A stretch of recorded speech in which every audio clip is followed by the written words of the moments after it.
I engeguem ja la 8a entrega de la sèrie d'entrevistes per conèixer tots els premiats dels Premis Zones Mediterrània 2022. Gent de l'àmbit nacional i internacional en compromís per la societat, la igualtat i la solidaritat.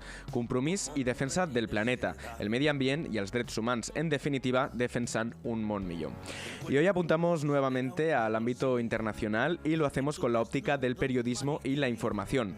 Investigar la información internacional ha sido la base de la trayectoria de nuestra invitada de hoy, Pilar Requena, vinculada a Radio Televisión Española desde 1987. Ha sido redactora del área internacional de los telediarios y corresponsal. En 2021 fue nombrada presidenta de la Red de Periodismo de Investigación de la Unión Europea y actualmente dirige Documentos TV y siendo la primera mujer que ocupa este puesto. Muchísimas gracias por venir aquí, Pilar. Muchísimas gracias y buen día.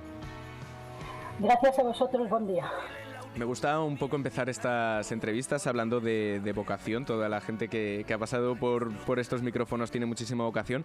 Me gustaría hablar de la tuya. Tienes una carrera vinculada al periodismo de investigación prácticamente íntegramente y me gustaría un poco saber de dónde nace esta voluntad y cuál es esta voluntad inicialmente, si es el informar, el investigar o nace de la pura curiosidad. Vamos a ver...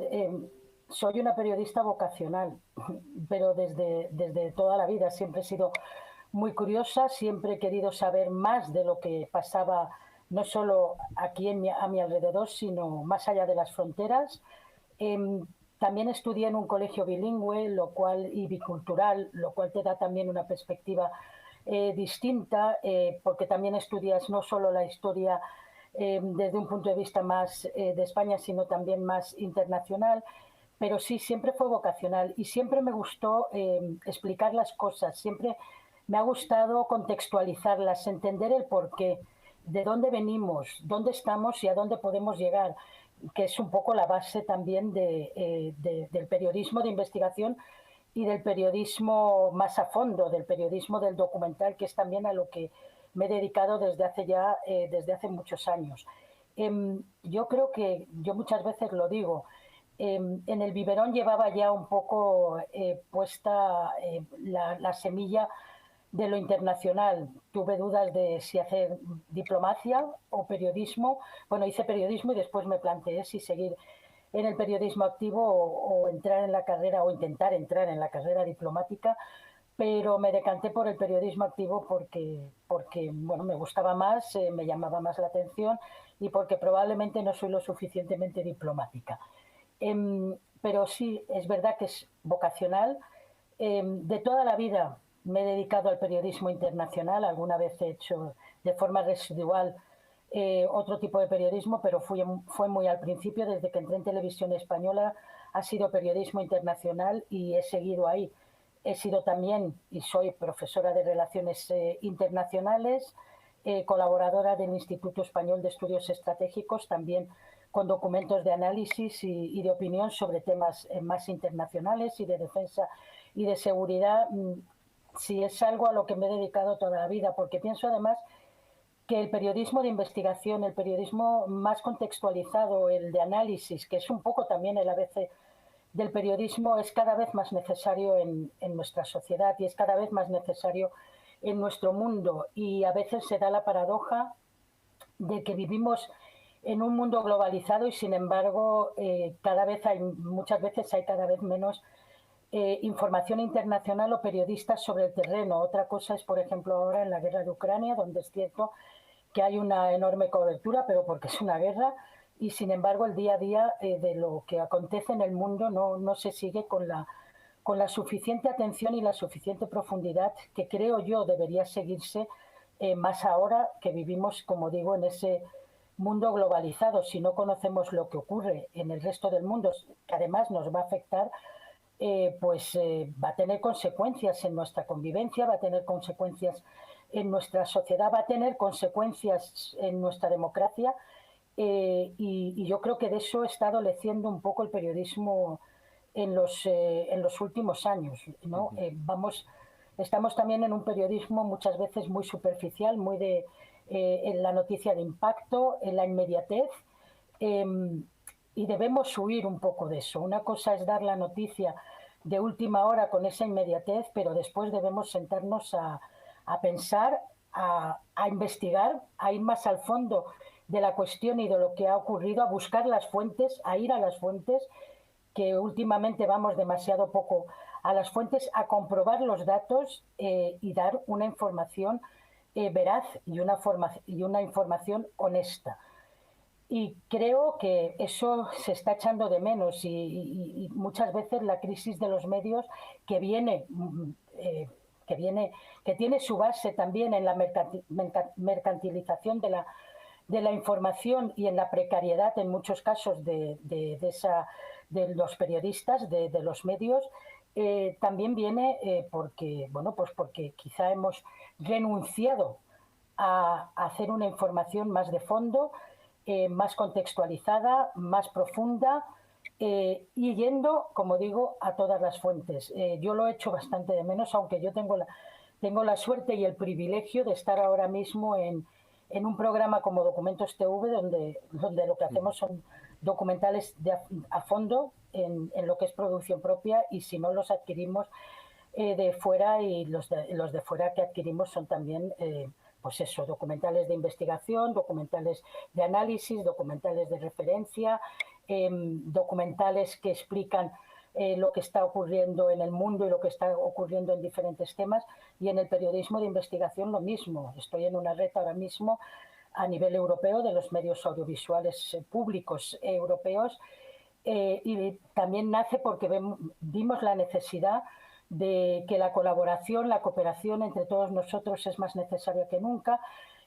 Por esa misma crisis quizá, o dificultades económicas de algunos medios, pues si lo podemos hacer entre varios, mejor que mejor, y sobre todo también porque las diferentes perspectivas o formas de ver las cosas también son importantes para profundizar en diferentes temas. Te has avanzado precisamente a la siguiente cuestión que te quería plantear, porque hablas de esta vocación de lo internacional, y también has hablado de globalización.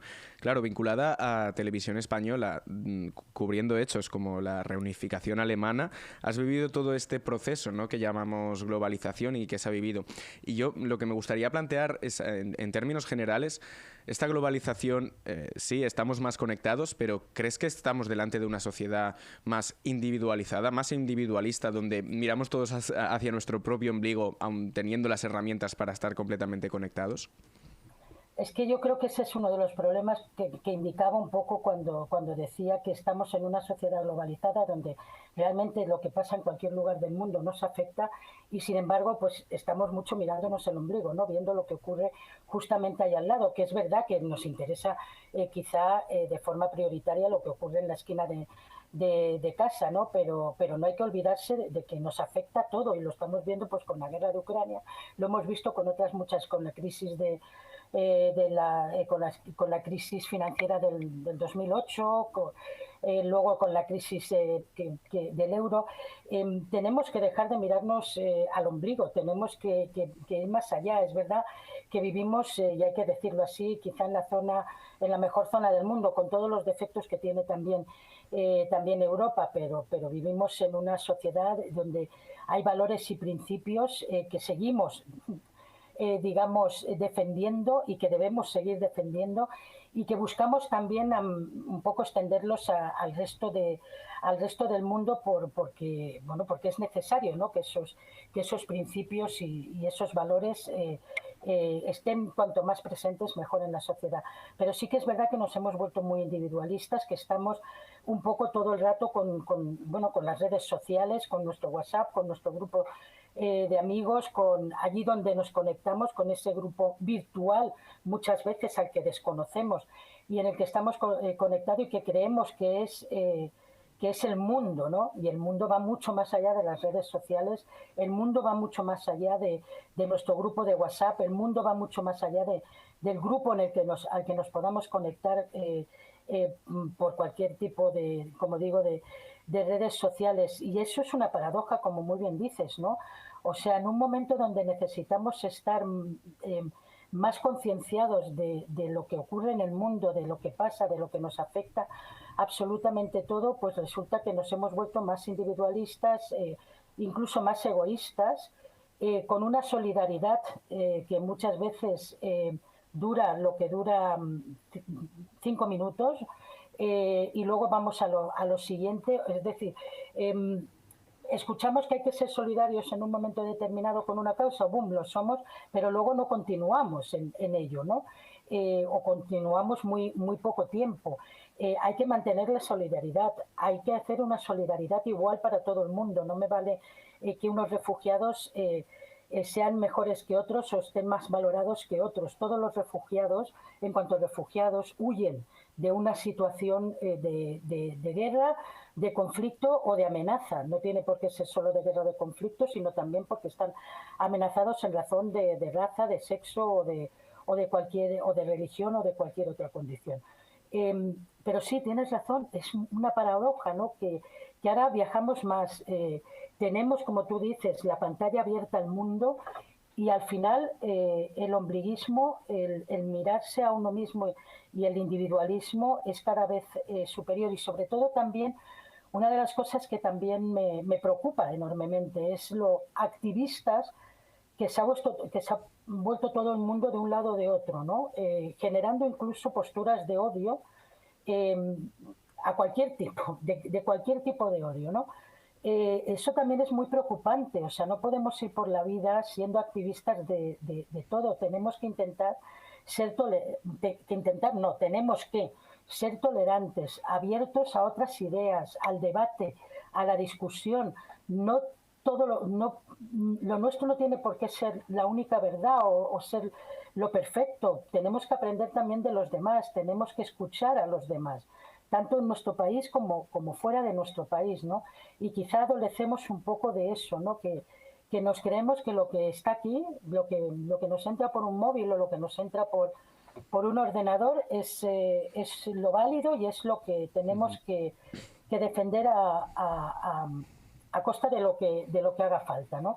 Y eso es donde creo que todavía tenemos que trabajar mucho en ese sentido para evitar, pues eso, actitudes de odio, actitudes de insolidaridad, actitudes de intolerancia, que por desgracia yo veo cada vez más presentes. Hablabas de cómo sí que es verdad que en los últimos años vivimos en por lo menos la parte atlántica de la Unión Europea, no hemos tenido conflictos dentro de nuestras fronteras, pero sí que es verdad que bueno, en estos últimos 30 años la Unión Europea ha estado vinculada en conflictos como ha podido ser Irak, ahora recientemente en Ucrania, también en más la Europa del Este. No sé, en términos ya un poco más macro, ¿no? En términos globales, ¿cómo ves la evolución que se ha visto en estos 30 años en el marco geopolítico de la Unión Europea? Si es el mismo o si han ido evolucionando estas opiniones de los grandes mandatarios políticos.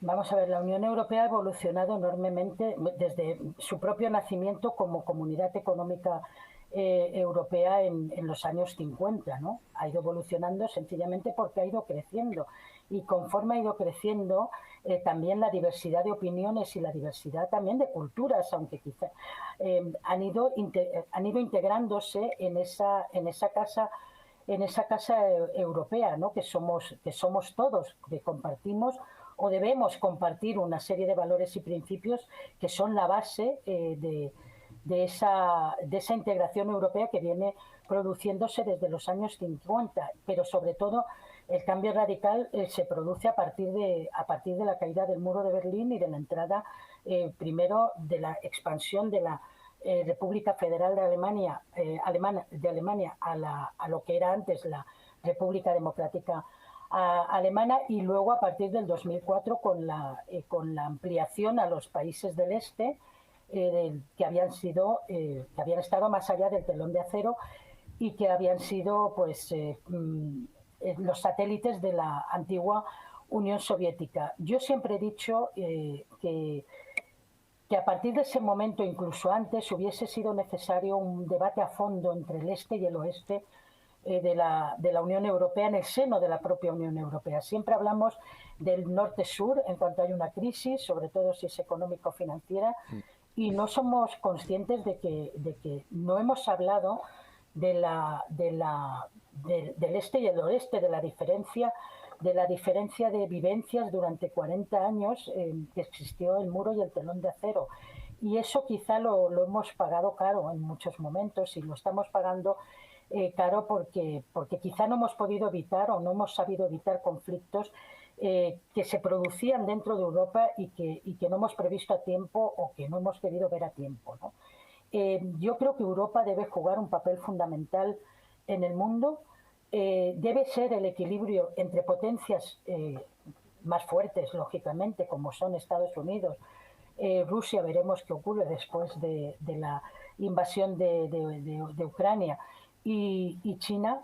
De esos tres polos, digamos, la Unión Europea puede aportar, pues, como digo, esa perspectiva distinta, no de potencia o de superpotencia o de aspirar a ser una potencia como ellos, militar, económica. Somos una potencia económica, pero nos falta esa unión política, esa unión de seguridad y de defensa, esa autonomía estratégica para tener capacidad para actuar por nosotros mismos allá donde creamos que debemos actuar y no ser, como hemos sido en muchas ocasiones y lo seguimos siendo, la comparsa un poco de Estados Unidos, ¿no? Estados Unidos nos marca y nosotros vamos, en virtud del eje transatlántico que tiene que seguir existiendo y que es necesario, y nosotros vamos allí a donde al final son más los intereses de Estados Unidos que los nuestros propios. Lo hemos visto en Irak, no fue la Unión Europea como tal, fueron diversos países de la Unión Europea. ¿Y qué ocurrió? Primero, era una invasión ilegal, pero sobre todo se desviaron recursos y atención de Afganistán en el año 2003, donde hubiese sido fundamental seguir plenamente atentos y con todos los recursos posibles y más en Afganistán para haber hecho andar de verdad la intervención en Afganistán, que recuerdo la ISAF estaba mandatada por Naciones Unidas, con mando OTAN, pero mandatada por Naciones Unidas, es decir, era completamente legal y lo fue durante toda su existencia. Y creo que en sitios donde la Unión Europea hizo mucho, porque hizo muchísimo en Afganistán y muchos países de la Unión Europea individualmente también.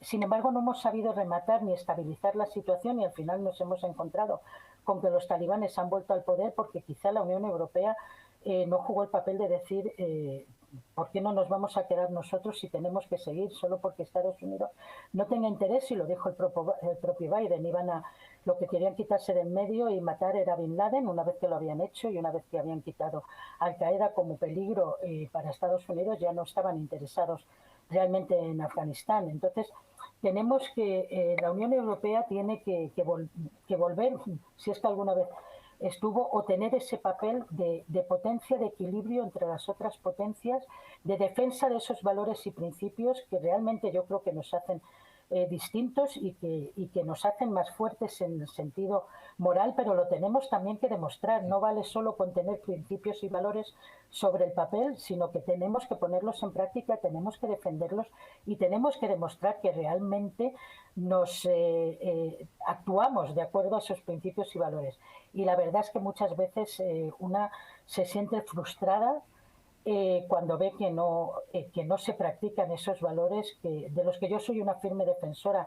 Yo soy una europeísta convencida, pero yo creo que lo soy desde que tengo uso de razón, aunque no estábamos en la Unión Europea, bueno, en lo que entonces era la Comunidad Europea, pero siempre abogué por ello y me parece que quizá no somos lo suficientemente conscientes de lo que perderíamos si la Unión Europea se rompe o si la Unión Europea se viene abajo. Debemos seguir luchando por ello, pero también debemos pedir a nuestros dirigentes que cumplan con los principios de la Unión Europea, que la hagan más grande, que la hagan autónoma, que de verdad se unan, que de verdad tengamos una Europa unida, una Unión Europea unida, que tenga una política propia también, que la diferencie de las potencias. Y en eso quizá todavía tenemos mucho que andar, pero por supuesto que, como dices, ha habido un proceso de cambio en la Unión Europea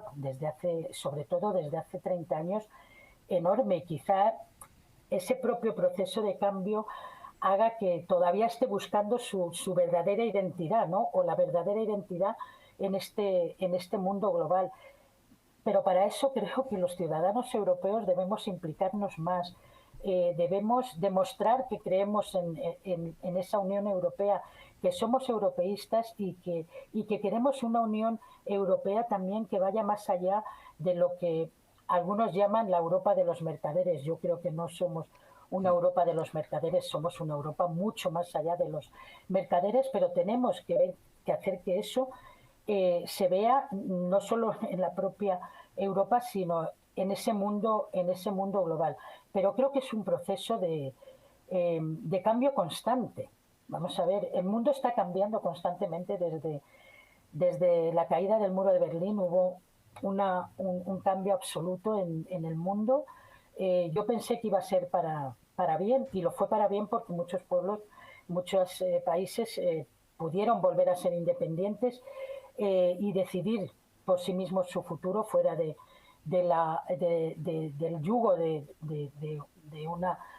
una superpotencia como era la Unión Soviética, pero sí que es verdad que, sin embargo, no hemos sabido quizá aprovechar ese momento.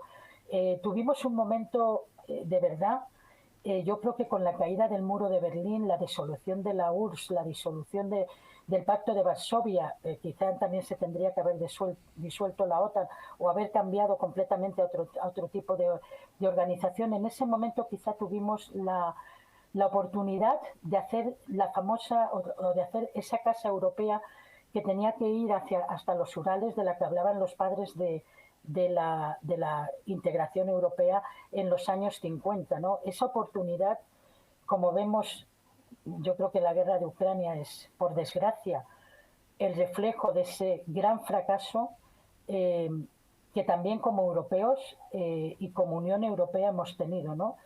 El gran fracaso de no haber aprovechado la caída del muro de Berlín para conseguir ir ampliando la casa de Europa, la casa europea hasta los Urales, con diferentes acuerdos de asociación, ver cómo íbamos ampliando. Al final en lo que estamos ahora mismo es en una terrible guerra en Ucrania, que hay que condenar esa invasión salvaje por parte de Putin.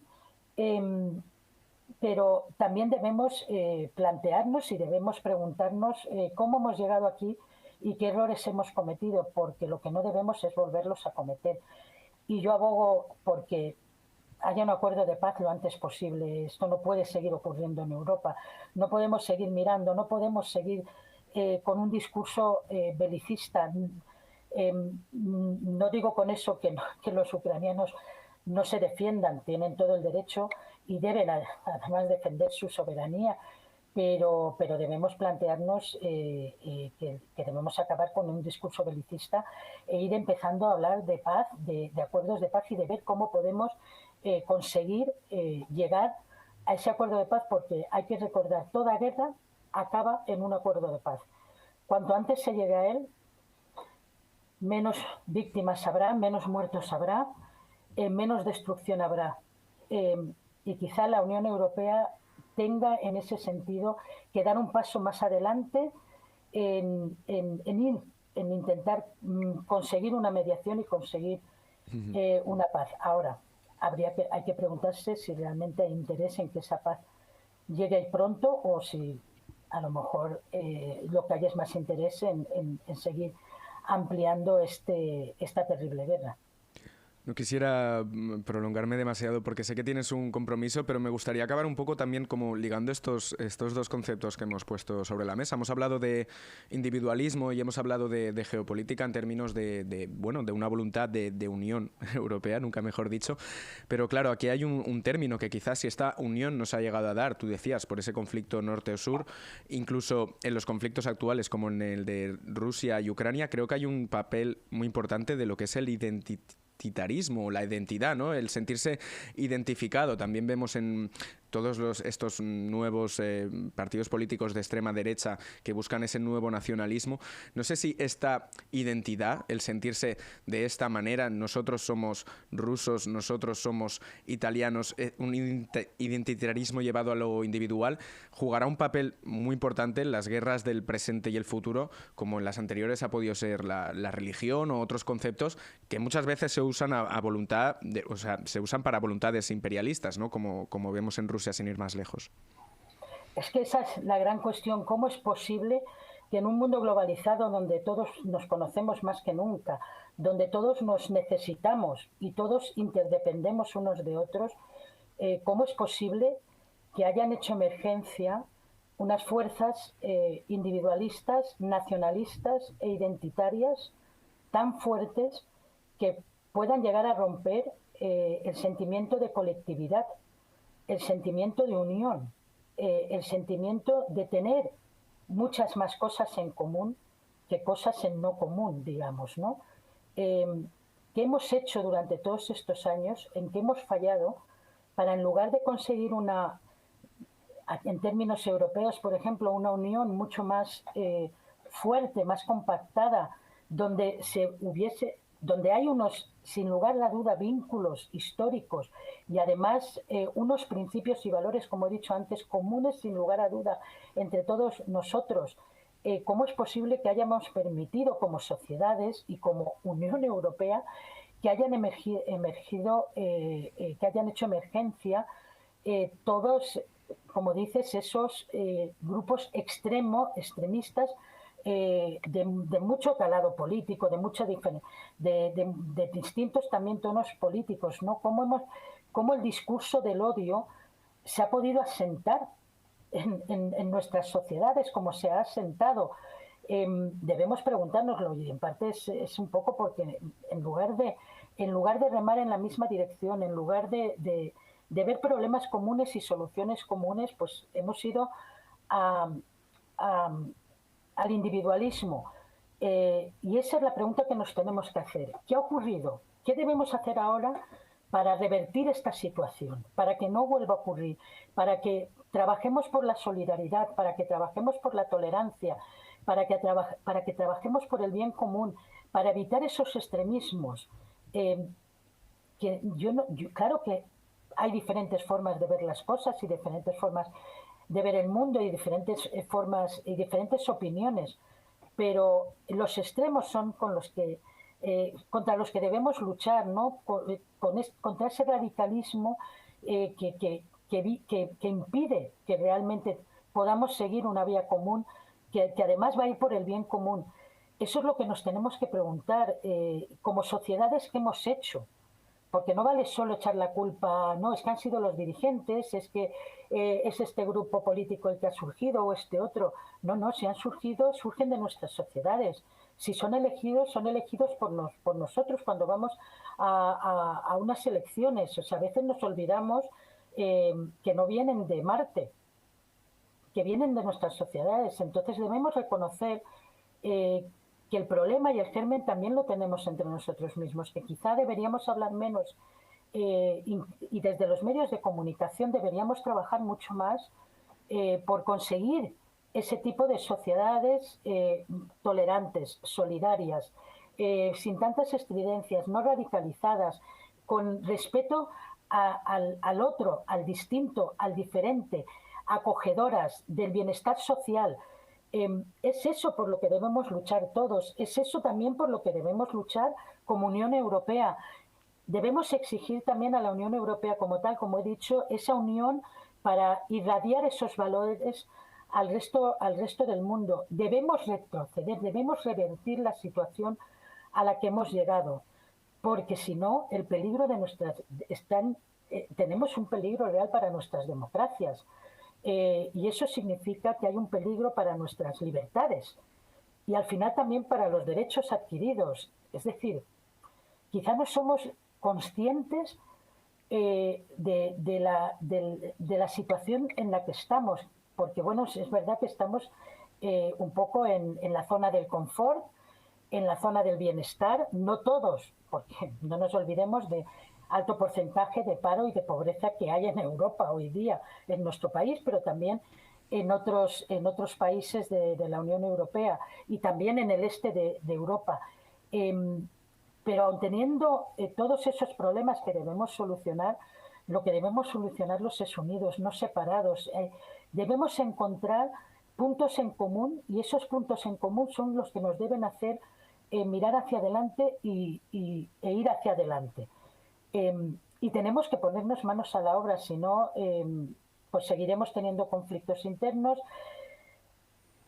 nos estallarán guerras en nuestro propio continente o cerca de nuestro propio continente.